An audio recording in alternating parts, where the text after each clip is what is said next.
નમસ્કાર મિત્રો, visual story telling and cinematic arts વિષય પર યોજાયેલી આ શિબિર મારા માટે માત્ર એક શૈક્ષણિક કાર્યક્રમ ન હતો, પરંતુ દૃશ્ય અને ભાવનાઓની દુનિયાને નવી રીતે સમજવાનો એક અનોખો અનુભવ હતો.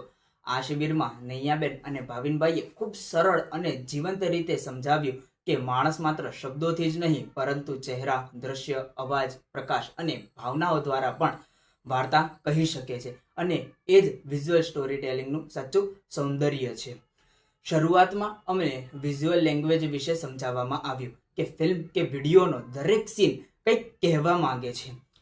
કેમેરો ક્યાંથી રાખવામાં આવ્યો છે, પ્રકાશ કેટલો છે, પાત્ર કઈ દિશામાં ચાલી રહ્યો છે, પાછળનું સંગીત શું છે, આ બધું મળીને દર્શકના મનમાં એક ખાસ ભાવના ઊભી કરે છે.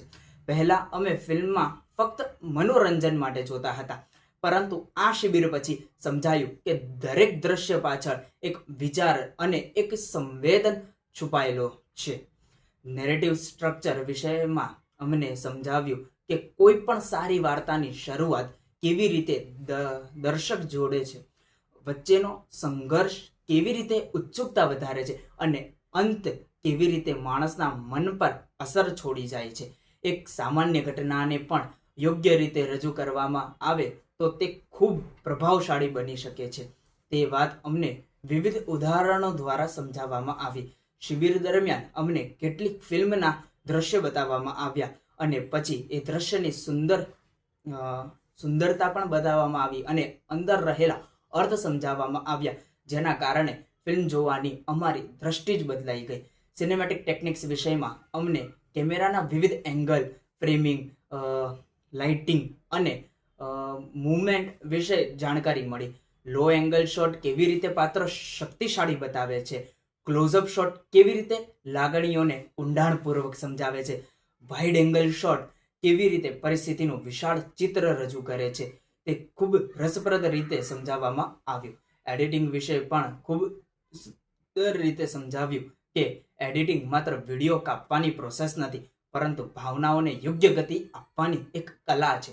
જ્યાં સીન લાંબો રાખવો, ક્યાં ઝડપ કટ કરવો, ક્યાં સંગીત મૂકવું, ક્યાં શાંતિ જ રાખવી, આ બધી બાબતો વાર્તાને જીવંત બનાવે છે. ભાવિનભાઈએ સમજાવ્યું કે ક્યારેક થોડા સેકન્ડનું મૌન પણ લાંબા સંવાદ કરતાં વધુ અસરકારક બની જાય છે. આ શિબિર દરમિયાન અમને ડિજિટલ આર્ટ્સના ભવિષ્ય વિશે પણ સમજવા મળ્યું કે આજના સમયમાં એઆઈ, એનિમેશન, વીએફએક્સ અને નવી ટેકનોલોજી સિનેમાની દુનિયાને કેવી રીતે બદલતી જાય છે. આજે એક સામાન્ય મોબાઈલ દ્વારા પણ માણસ પોતાની વાર્તા દુનિયા સુધી પહોંચાડી શકે છે. એ વાત સાંભળીને સર્જનાત્મક ક્ષેત્રે વધુ લાગણી વધી છે. સૌથી ખાસ વાત એ રહી કે આ સમગ્ર શિબિર દરમિયાન વાતાવરણ ખૂબ જ મિત્રતાપૂર્ણ અને જીવંત હતું. નૈયાબેન અને ભાવિનભાઈએ વિષયને એટલો સરળ બનાવી દીધો કે અઘરી લાગતી બાબતો પણ સહેલાઈથી સમજાઈ ગઈ. માત્ર થિયરી નહીં, પરંતુ અનુભવ, ઉદાહરણ અને ચર્ચાઓ દ્વારા શીખવવામાં આવ્યું, જેના કારણે દરેક ક્ષણ રસપ્રદ બની ગઈ.